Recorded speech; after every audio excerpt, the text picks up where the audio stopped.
अल्हम्दुलिल्लाहि वकफ़ा वस्सलातु वस्सलामु अला सय्यिदिल अंबियाइ वल मुरसलीन व अला आलिहि व सहबिहि अजमईन अम्मा बाद।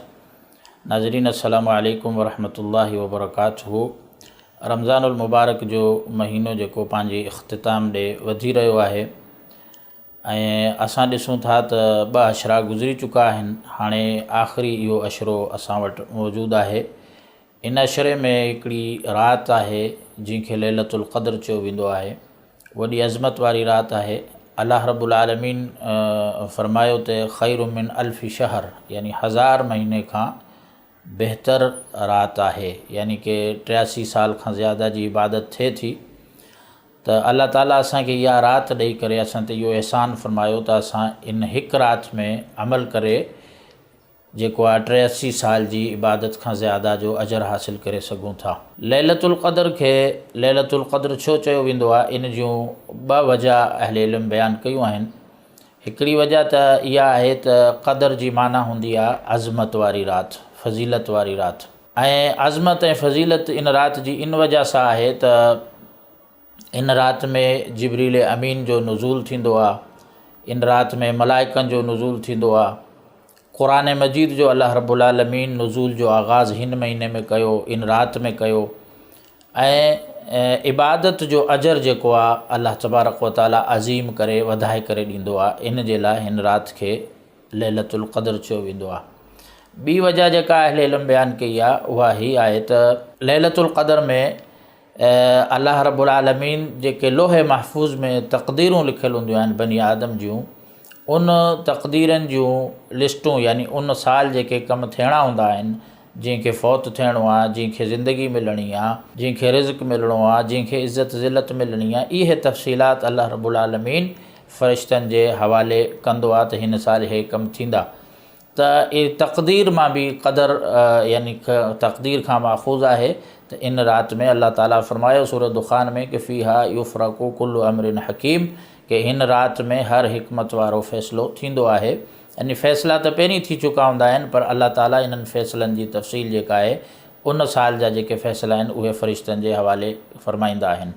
इन राति जी जेका फ़ज़ीलत आहे उहा रब्बुल आलमीन सभ खां बुनियादी शइ जेका ॿुधाई त अंज़लनाहु फ़ी लैलतिल क़द्र, क़ुरान मजीद जो नुज़ूल थियो आहे, जेका क़ुरान असांजे लाइ रहमत आहे ऐं जंहिं उम्मतनि जी जेको आहे उन्हनि खे हालतनि खे तब्दील कयो आहे।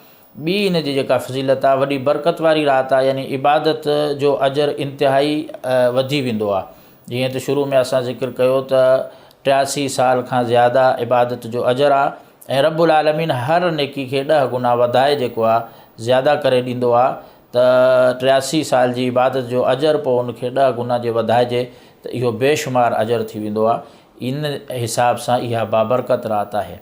ऐं टी इन जी फ़ज़ीलत हीअ आहे त नबी करीम सल्लल्लाहु अलैहि वसल्लम फ़रमायो कि मन क़ामा लैलतुल क़द्र ईमानन व इहतिसाबन, कि जेको बि शख़्स लैलतुल क़द्र जो क़याम करे थो, राति जो जाॻे थो, क़ुरान जी तिलावत करे थो, तहज्जुद अदा करे थो, ज़िक्र अज़कार करे थो, तस्बीहात करे थो, त रब पाण सल्लल्लाहु अलैहि वसल्लम फ़रमायो कि गुफ़िर लहू मा तक़द्दम मिन ज़ंबिही, त उन जा पोयां जेके बि गुनाह आहिनि सभु माफ़ थी वेंदा। चौथीं फ़ज़ीलत इहा त इहा अमन राहत सुकून वारी राति आहे। सलामुन हिया हत्ता मतलाइल फ़जर, रब्बुल आलमीन फ़रमायो त जेसि ताईं फ़जर तुलू थींदी ओसि ताईं हिन में सलामती ई सलामती आहे। इहा राति कहिड़ी आहे, इन जे बारे में जेका हदीस असांजी रहनुमाई करे थी उहो रसूलुल्लाह सल्लल्लाहु अलैहि वसल्लम फ़रमायो फ़ल्तमिसूहा फ़िल अशरिल अवाख़िर मिन रमज़ान फ़ी कुल्लि वित्र, यानी कि हर ताक़ राति में इनखे तलाश कयो। इहो 5-7 रातूं थियनि थियूं, इन्हनि में इंसानु क़याम करे, नमाज़ पढ़े, अल्लाह जो ज़िक्र करे, ताकी असांखे इहा फ़ज़ीलत हासिल थिए। इन राति जी जेका ख़ुसूसी तौर ते दुआ नबी करीम सल्लल्लाहु अलैहि वसल्लम सेखारी आहे, उहा पाण सल्लम इहो सेखारियो। सैदा आयशा पुछियो नबी करीम सल्लल्लाहु अलैहि वसल्लम खां त जे मूंखे लैलतुल क़द्र मिली वञे त आऊं कहिड़ी दुआ घुरां? पाण सल्लम फ़रमायो कि हीअ दुआ घुरो, अल्लाहुम्मा इन्नका अफ़ूउन तुहिब्बुल अफ़्वा फ़अफ़ु अन्नी, कि अल्लाह तूं माफ़ु करण वारो आहीं ऐं माफ़ी खे पसंदि करीं थो, तूं मूंखे माफ़ु कर, मुंहिंजा गुनाह बख़्श। इन राति जूं कुझु अलामतूं आहिनि जेके अहादीस में ज़िक्र आहिनि त जॾहिं राति ख़तमु थींदी आहे त अॻियों सिजु जेको निकिरंदो आहे त पाण सल्लल्लाहु अलैहि वसल्लम फरमायो कि उन सिज जूं किरणूं न हूंदियूं आहिनि ऐं प्लेट जी शक्ल वारो वांगुरु हूंदो आहे। ऐं ॿी रिवायत में पाण सल्लल्लाहु अलैहि वसल्लम फरमायो त इहा मुअतदिल राति आहे, आसानी राहत वारी राति आहे। इहा न ज़्यादा सर्द हूंदी आहे ऐं न ज़्यादा गरम हूंदी आहे। ऐं जॾहिं इन जो सिजु जेको तुलू थींदो आहे उन जी रोशनी जेका आहे उहा डिम ऐं मध्यम हूंदी आहे। त इहे जेके अलामतूं आहिनि इन राति जूं, इहे ॿुधायूं वयूं आहिनि। इन खां अलावा जेके बि अलामतूं मूमनि ज़िक्र कयूं वेंदियूं आहिनि उहे शरीयत खां या सुन्नत नबी सल्लल्लाहु अलैहि वसल्लम खां साबित न आहिनि।